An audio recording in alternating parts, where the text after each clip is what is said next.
আমাদের দীর্ঘদিনের আন্দোলনের সংগ্রামের সাথী লিবারেল ডেমোক্রেটিক পার্টি এলডিপির সঙ্গে আমরা আজকে এখন আলোচনা করেছি। তাদের মহাসচিব ডক্টর রেদওয়ান আহমেদ তার নেতৃত্বে যে প্রতিনিধি দল এসেছিলেন তার সঙ্গে আমরা কথা বলেছি, দীর্ঘ আলোচনা হয়েছে আমাদের। এবং আপনারা জানেন যে গত কয়েকদিন আগে মাননীয় প্রধান উপদেষ্টার সঙ্গে আমাদের বিএনপির একটা প্রতিনিধি দল আলোচনা করেছিল। সেই আলোচনা কী হয়েছে এবং তার প্রেক্ষিতে আমরা কী ভাবছি, এই বিষয়গুলি নিয়ে আমরা তাদের সঙ্গে আলোচনা করেছি।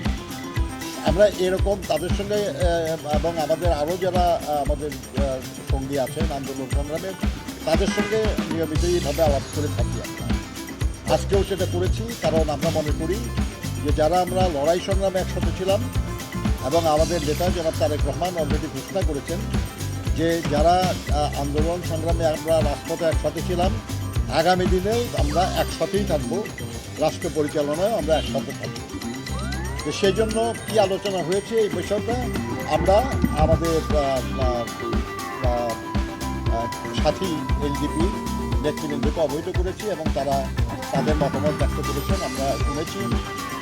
অনেক আলোচনা, কিন্তু সবই এখন আলোচনা আপনাদের সামনে হয়তো হবে না, কিন্তু সব আরও অন্যান্যদের সঙ্গে আলোচনা শেষে আমরা বিএনপির পক্ষ থেকে বক্তব্য রাখি। আমি আজকের দিনে শুধু আমাদের নারী ক্রিকেট টিমকে অভিনন্দন জানাতে চাই যে তারা বিশ্বকাপে অংশগ্রহণের যোগ্যতা অর্জন করেছেন।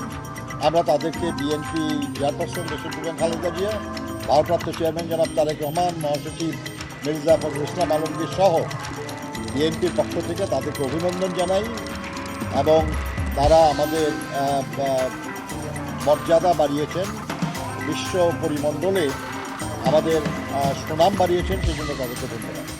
আমি এলডিপির মহাসচিব, সাবেক মন্ত্রী, সাবেক এমপি ডক্টর রেদওয়ান আহমেদ সাহেবকে বক্তব্য রাখার জন্য অনুরোধ করছি। ডক্টর রেদওয়ান আহমেদ। আমার প্রিয় ইলেকট্রনিক মিডিয়া এবং প্রিন্ট মিডিয়ার সাংবাদিক ভাইয়েরা, আসসালামু আলাইকুম। নজরুল ভাই আমার শ্রদ্ধেয় বড় ভাই, বিএনপি স্থায়ী কমিটির সদস্য, যে মূল বিষয় নিয়ে আজকে আমাদের সাথে আলোচনা করার জন্য ডেকেছিলেন সেই বিষয়টি তিনি উত্থাপন করেছেন। আপনারা সকলেই দেখেছেন যে প্রধান উপদেষ্টার নেতৃত্বে যে তার ক্যাবিনেটের সদস্যরা ছিল, সেখানে বিএনপির স্ট্যান্ডিং কমিটির মেম্বাররা জনাব ফখরুল ইসলাম আলমগীর সাহেবের নেতৃত্বে সেই জায়গাতে তাদের সাথে আলোচনায় বসেছিলেন। তো আলোচনা পুরোপুরিভাবে ফলপ্রসূ হয় নাই, এই বিষয়টা প্রেসের সামনে জনাব মির্জা ফখরুল ইসলাম আলমগীর সাহেব উল্লেখ করেছেন। এই বিষয়গুলো নিয়ে বিস্তারিত আমাদের সাথে কথা হয়েছে। তো একটা বিষয় আপনাদের সকলের কাছে প্রণিধানযোগ্য যে সংস্কারের ব্যাপারে আমরা এই সরকারের সাথে একমত। সংস্কার যেই সংস্কারগুলো ঐক্যমতের ভিত্তিতে হবে, সকল রাজনৈতিক দল যেই প্রস্তাবগুলোকে সমর্থন দিবে, সেই প্রস্তাবগুলো একটা চার্টার আকারে প্রকাশ করার ব্যাপারে বিএনপিরও দ্বিমত নাই এবং আমাদেরও কোনো দ্বিমত নাই। আর যেই মৌলিক বিষয়গুলো এই সংস্কার কমিটি বা সরকারের পরিবর্তন করা সম্ভব নয়, যেমন সাংবিধানিক সংস্কার, এই সাংবিধানিক সংস্কার পরবর্তী পার্লামেন্ট ইলেকশনের পরে সেই সংস্কারগুলো করতে হবে। আর কিছু কিছু বিষয় আছে সেগুলো একটা অর্ডারের মাধ্যমে, অধ্যাদেশের মাধ্যমেই পরিবর্তন করা সম্ভব।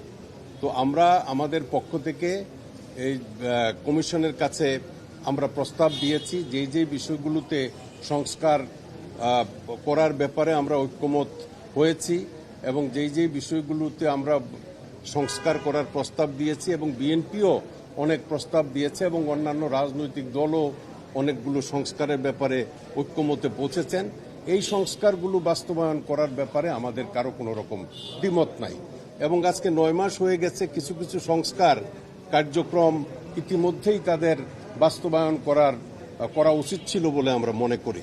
তো আমরা বিভিন্ন সময় যখন সরকারের সাথে কথা বলেছি, তাদের সফলতার জন্য আমাদের যিনি দলের প্রধান কর্নেল ওলি আহমেদ সাহেব সুনির্দিষ্ট কিছু প্রস্তাব এই সরকারকে দিয়েছিল।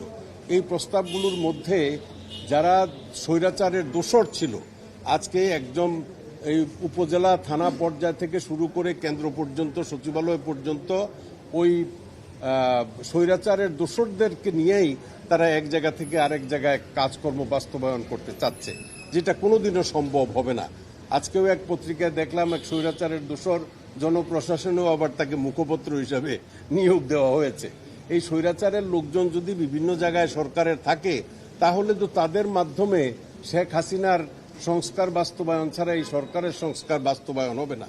তো এই সরকারকে আমরা অনুরোধ করছি যে এই লোকগুলোকে চিহ্নিত করে অনুগ্রহপূর্বক সংস্কার বাস্তবায়ন তথা আপনাদের প্রতিটা পদক্ষেপ বাস্তবায়নের জন্য সুনির্দিষ্ট কিছু স্বৈরাচারের দোষীদেরকে বাদ দিয়ে আপনারা নতুনভাবে ব্যবস্থা গ্রহণ করেন। আর দ্বিতীয়ত, যেই ক্ষেত্রে আমরা ঐক্যমতে পৌঁছেছি সেই ক্ষেত্রগুলো বাস্তবায়ন করে অনতিবিলম্বে ডিসেম্বরের মধ্যে জনাব প্রধান উপদেষ্টার প্রতিশ্রুতি ছিল যে ডিসেম্বরের মধ্যে নির্বাচন করা সম্ভব। অবশ্য তিনি একবার বলেন আর একবার কথার পরিবর্তন করেন। উনি অত্যন্ত সম্মানিত মানুষ, ওনাকে আমরা ছোট করে কিছু বলতে চাই না। উনি যাতে ওনার প্রতিশ্রুতিতে ঠিক থাকেন এবং দেশের মানুষের চাহিদা অনুযায়ী ডিসেম্বরের মধ্যে নির্বাচনটা সম্পন্ন করেন, আর না হয় যে দেশে যে কোনো রকমের একটা পরিস্থিতির সূচনা হতে পারে, অন্যরকম কোনো পরিস্থিতির সৃষ্টি হোক বা এই নির্বাচনকে কেন্দ্র করে দেশে আবার একটা বিশৃঙ্খলার সৃষ্টি হোক, সেটা আমরা চাই না। কারণ এই সংস্কার প্রস্তাবগুলো বাস্তবায়নের জন্য যেই পদক্ষেপ নেওয়া দরকার, এরা আমি মনে করি মে জুন মাসের মধ্যে তারা একটা চার্টার তৈরি করতে পারবে এবং এটার পরে যদি আমরা সকলেই ঐক্যমতে পৌঁছি তাহলে মে মাসের পরে ডিসেম্বরের মধ্যে নির্বাচন করা তো তাদের কোনো অসুবিধা নাই। তো সেই ক্ষেত্রে তাদের ঐক্যমত হতে অসুবিধা কোথায়? আর তারা যদি মনে করেন যে অল্প সংস্কার করে তিনি ডিসেম্বরের মধ্যে নির্বাচন দিবেন, যেটা তার প্রতিশ্রুতি ছিল, তাহলে যেই সংস্কারগুলো করা সম্ভব সেগুলো করেই ডিসেম্বরের মধ্যে নির্বাচন দিয়ে দেন, তাইলে তো আর কোনো বিতর্কের সৃষ্টি হয় না। তো আমরা আশা করব যে তিনি তার প্রতিশ্রুতি রক্ষা করে ডিসেম্বরের মধ্যে নির্বাচন করার ব্যবস্থা করবেন। সংস্কারের ব্যাপারে আমরা একমত এবং যে সংস্কারগুলো করা প্রয়োজন সেগুলো তারা অনতিবিলম্বে করার জন্য উদ্যোগ গ্রহণ করবেন। আপনাদের সকলকে ধন্যবাদ। Thank you.